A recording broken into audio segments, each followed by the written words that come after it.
இந்த வீடியோ யாருக்காகன்னா, அண்ணன், தம்பி உறவோட பிறந்த சகோதரிகளுக்காக. நீங்க அந்த வீட்ல தான் பொறந்திருப்பீங்க.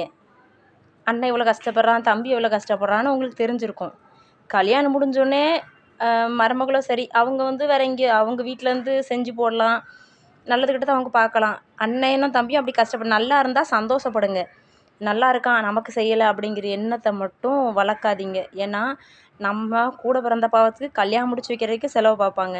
அதுக்கப்புறம் நம்மளுக்கு பிறக்க பிள்ளைக்கு மொட்டை அடித்து காது குத்துறது, பிறந்ததுலேருந்து பிறந்தா சீர் செய்கிறது, மொட்டை அடித்து காது குத்துனா சீர் செய்கிறது, வயசுக்கு வந்தால் கல்யாணம் கருமான்னு எல்லா இடத்துக்கும் தாய்மாமங்கிற உறவு கிடைக்கலாம் பெரிய விஷயம்.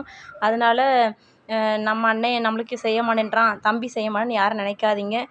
அவன் சின்னதாக கொடுத்தாலும் சந்தோஷமாக ஏற்றுட்டு அவங்கள நீங்கள் சந்தோஷமாக இருந்தாலே அவங்க நல்லா இருப்பாங்க. ஏன்னா நீங்கள் அக்கா தங்கச்சி சிரிக்கிறத பார்த்தாலே அண்ணன் தம்பிகள் நல்லா இருப்பாங்க.